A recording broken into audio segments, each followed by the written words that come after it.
Lecture du livre des Nombres, chapitre 23.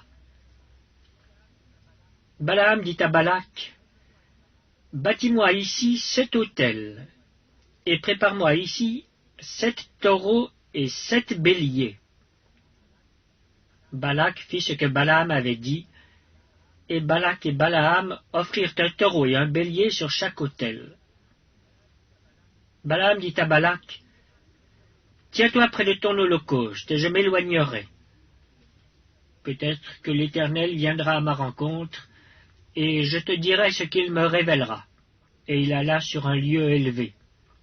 Dieu vint au-devant de Balaam, et Balaam lui dit, « J'ai dressé 7 autels, et j'ai offert un taureau et un bélier sur chaque autel. »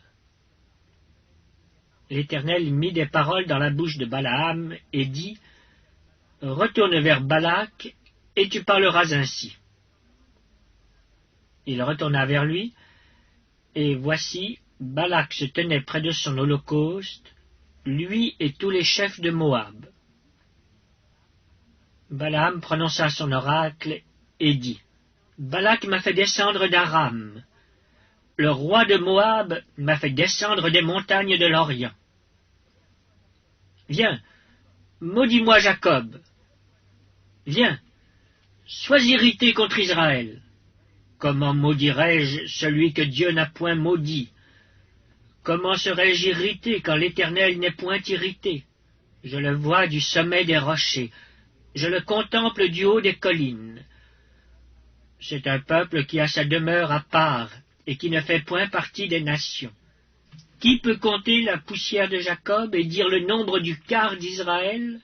Que je meure de la mort des justes et que ma fin soit semblable à la leur. » Balak dit à Balaam, « Que m'as-tu fait? Je t'ai pris pour maudire mon ennemi, et voici tu le bénis. » Il répondit et dit, « N'aurais-je pas soin de dire ce que l'Éternel met dans ma bouche? » Balak lui dit, « Viens donc avec moi dans un autre lieu, d'où tu le verras. Tu n'en verras qu'une partie, tu n'en verras pas la totalité. Et de là, maudis-le-moi. » Il le mena au champ de Tsophim, sur le sommet du Pisga. Il bâtit 7 autels, et offrit un taureau et un bélier sur chaque autel. Balaam dit à Balak, « Tiens-toi ici près de ton holocauste, et j'irai à la rencontre de Dieu. » L'Éternel vint au-devant de Balaam.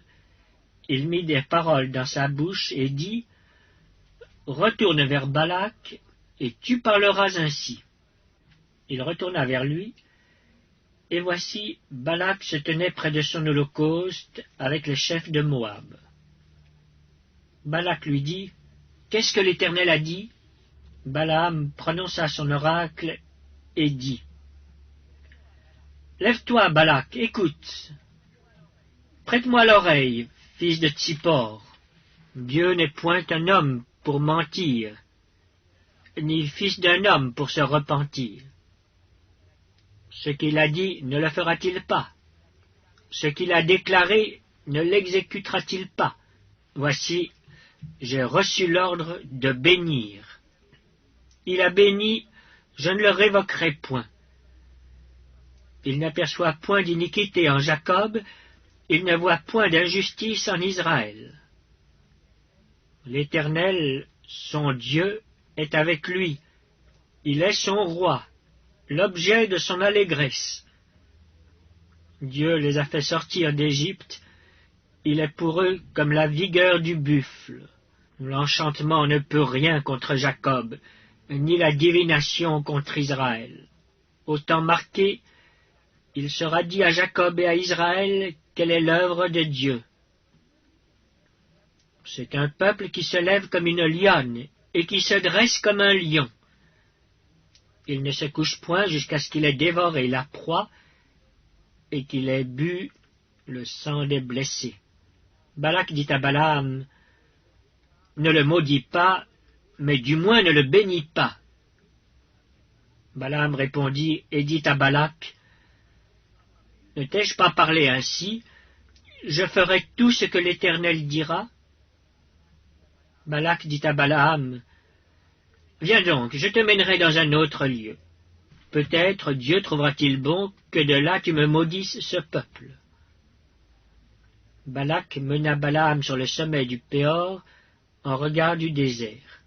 Balaam dit à Balak, « Bâtis-moi ici 7 autels, et prépare-moi ici 7 taureaux et 7 béliers. » Balak fit ce que Balaam avait dit, et il offrit un taureau et un bélier sur chaque autel.